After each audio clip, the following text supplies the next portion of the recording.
Let's start at Twickenham. Because, Jim, you called it, didn't you? Yeah, I didn't call it on my fan zone. I actually called it for the Japan game, but it's going to be 2 from 2, isn't it? 2 losses from 2. I did think that it would have been a struggle, and I put a tweet out, Goody. I don't know if you saw it, don't know if you shared it. It went viral anyway. It got about 30 likes, so people were enjoying what I said. Underestimated Argentina. I don't know why. I don't know why that is. Maybe it's because I won a series down there in 2010. I don't know. Maybe it's because we got robbed in the 2011 World Cup because Contepomi, now the coach of Argentina, was 40 metres offside when Dan Parks went for the drop goal and we would have made it to the semis and probably won it. Maybe that's why I'm underestimating Argentina. But when I watched them at the weekend and I looked at their players and I looked at the build-up and you look at Buffelli, you mentioned his kicking, and I was happy to say, honestly, knew he kicked the ball, knew he took shots at goal, didn't realise how good he was a kicker. So you brought that up. We saw that at the weekend. You can talk about that. I'm going to talk about the out-and-out physicality of the Argentina team. The back row. Andlet Lavanini, Matera, Kremer. Goodness gracious me. And also, you have to look at it, and this isn't me underestimating it, but you've got to look how they went into this game. Argentina were primed. All the Southern Hemisphere teams have been primed this weekend, really, in terms of physicality. I know Ireland are very different because of them being centrally contracted and they're the best team in the world. But Argentina, like the collective nature of which they played at, is arguably, if we would have delved deeper, we would know that. Look at the Summer Tour, beat Scotland 2-1. Yeah, it wasn't amazing. It was in the shadows of other games. But look at the Championship. Look at the way that they performed then. And then they've come over and I thought they were brilliant. I thought they were physical. I thought they were brilliant. England didn't offer much. I thought England were poor. But all about Argentina and Michael Cheika. First and foremost, the blame game. I blame Scotland. I blame the SRU. I blame Scotland for England losing to Argentina this weekend because I said it last week and you mentioned it earlier, Jim. Had Buffelli not been the goal kicker for Edinburgh for the last couple of years, had they had insisted that Blair Kinghorn kicked for Edinburgh, then Buffelli wouldn't have nailed all his kicks at the weekend, scored 25 points, scored a wonderful try in the corner, and England wouldn't have lost to Argentina. But one thing I am happy about England losing to Argentina, I'll tell you this, I've lost a record, lads. I have lost a record over the weekend, and I'm delighted to say England last lost to Argentina in 2009 when I was the fly half out in Argentina. Played against Magic Juan Hernandez, complete polar opposites, fat English fly half bowled against the most beautiful man to look at ever, the most skillful, Adonis. Yeah, the most skillful player you've probably ever seen pull on a rugby jersey. He was at 10 for Argentina. They beat us. So actually, I was the last fly half to start a game for England and lose to Argentina. Marcus Smith, that is now your mantle, son. It's not mine anymore because we are shite at the minute. And you said last week New Zealand are shit, Jim. How about England? Hang on, let's just get this right because producer Rob stitched me up. That was the headline out on YouTube, as in the All Blacks are shite. Some jokers are agreeing with me in the lead up to it, and then by the end of it, and I'm sure we're going to dissect that game with an open clasp. Oh, my physicality. Oh, my Ardie Surveyor. But cheers, producer Rob, is all I'm saying. New Zealand are shite. That is what went up in the changing rooms, and all for me. I'm happy, but I don't really want to put my name to it because I said it in tongue in cheek. Good, you mentioned Smith there.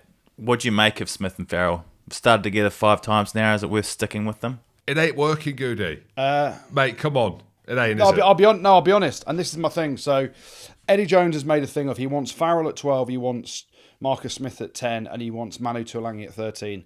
He's openly said that's his combination, his 10, 12, 13 that he thinks can go on and win a World Cup. Now, to me, and I've said it for a long time, Farrell doesn't work at 12. And personally, and I said it, I was doing some Q&As pre-match at Twickenham, hosted one with Chris Ashton, did one with Alex Good. How bad's Alex Good at a Q&A, by the way? Wonderful rugby player, shocking at a Q&A. But let me tell you, pre-match I said, I don't think Owen Farrell should be playing 12. Your best combo is either Owen Farrell or Marcus Smith at 10, and then Manu Tuolangi and Henry Slade in the centres. Now, What did Alex Good say to that when you said it? He agreed. He just got no banter, has he? I'm waiting for some stories out of him, and zero stories. What I will say, I openly think the way Marcus Smith played this year, that he should be on the bench and Owen Farrell should start at 10, and we should have Slade and Tuolangi in the centres. But the problem with Farrell at 12 is he doesn't play like a 12. He doesn't play the way Marcus Smith likes a 12 to play. The team looks lost where they don't know who the first receiver is. They don't know who's calling the shots. Our attacking game is blunt as anything. They look lethargic. They look knackered, and it's week 1. And I just think, go back to pre-match when Eddie Jones has done a load of interviews and said, we're playing Argentina in the World Cup in a year's time. So, this is like a mini World Cup for us, but we're going to keep loads of stuff up our sleeve. Fuck me, he must have a big sleeve because we showed absolutely nothing in attack, did we? So, I think it works at the minute with Smith at 10 and Farrell at 12? Absolutely not. I think at the minute he's got to either pick Farrell at 10 and have 2 other centres, or Smith at 10, Farrell on the bench and have 2 other centres. It's not working. Marcus Smith isn't allowed to play to his strengths. He looks a shadow of the player in an England jersey as he does in a Harlequins jersey. And I know you can't just play the way Harlequins play or the way he plays, but you're picking him because of that's how he plays for Harlequins. So you've got to allow him to dominate the game as a 10 and play that way. And one thing Alex Goode did say, and this might get a headline or 2, Alex Goode did say in a Q&A... Well, the one bit I understood, he actually said that Eddie Jones is a dictator. Oh, so I love it. He will not let Marcus Smith play the way he wants to play. And Owen Farrell is the leader of the dictatorship in terms of the players. So he called Eddie Jones a dictator. And I'm sat there going, you actually agree with him because, you agree with him because we've said it on air for ages. Eddie Jones is, the ultimate... Well, he's got a wizard sleeve. That's all I know. I didn't realise he had a wizard sleeve. I do now. Yeah, there we go. Eddie Jones is the ultimate control freak in terms of how he wants his teams to play, and he doesn't allow players to flourish in that environment. And the product at the weekend was he's holding everything up his wizard sleeve for the World Cup next year because we showed absolutely nothing. So, shock. We were shite. I'll say it here. We were shite. I mean, without sounding horrible, let's just say I saw it on a tweet. More energy in a morgue. I saw that on a tweet somewhere, so I'm just rephrasing what I saw. Goodness me. Talking about growing the game, get the names on the back of the shirts. I'll tell you what, blast out Darude as well when Faz kicks a kick. Fuck me. Yeah, the atmosphere was dead. It completely was. And I think a lot of that has to do with ticket pricing. And again, you go back to the RFU trying to fill black holes around finances with what happened at the East Stand with their redevelopment. And you priced a lot of decent rugby fans out of the market now, and that leads to a dull atmosphere because you've got people that are just there to drink and not really bothered about the rugby. Therefore, they're not creating an atmosphere, and you've not got real rugby fans at the stadium. So, I don't know, it's a weird scenario at the minute, and obviously the Japan game this weekend will be very similar, and then the big crescendo to the 2 decent games against New Zealand and South Africa where the tickets are even more expensive. So God knows who's turning up for that game. People are talking about making the event an experience. And what goes with that? The buzzword is music. And I referenced it there. It was bloody embarrassing. So after a kick or a break in play, they're blasting out fucking Zombie Nation, the tune. And 1990, I mean, don't get me wrong, it was an absolute classic when I had my glow sticks. I love a tune. Yeah, my WKD, Smirnoff Ice in hand, and I'm there dancing, looking $1 million. Zombie Nation. Zombie Nation. The fucking... Dugga. Talk to me about Santiago Carrera's try. There's chat about whether it was a knock-on in the lead up to that try. What are your thoughts? Actually, when you look at it first up, you think, it looks a bit weird. So what I loved with Andrew Brace, great referee. What a bloke Andrew Brace is as well. You've been messaging him or not? I have. And shall I play it on here, actually? Yeah, go on. What's been happening here? Yeah, so I was messaging him during the game, actually, on Saturday. He's a top boy, is Andrew Brace. And I'll play it on here because I just picked up every time he said use it at the weekend. He did it in this really kind of weird voice. So let me just play this. Oh, look at you two. Use it. Oh, you're turning me on, Andrew. Oh. And use it. Love it, mate. Like the way... Use it. Oh, look at you two. Use it. Oh, use it. Oh, well. Oh, God, Andrew. Oh, Andrew. You just got to have mates in high places, Jim. But I loved it, the way he was like, and use it! And so I took the piss out of him, sent him a few voice notes, and he was messaging me back last night. But what I loved about Andrew Brace and that decision was he let the play unfold and was then going to go back and check it. We see other refs just blow up straight away and go, it must have been a knock-on. And then sometimes it turns out it wasn't. And then I'm an England fan. I wanted it to be a no-try. I wanted England to win. And I've looked at it and there's 2 or 3 angles, different angles. One of them I was convinced that he's got nowhere near it.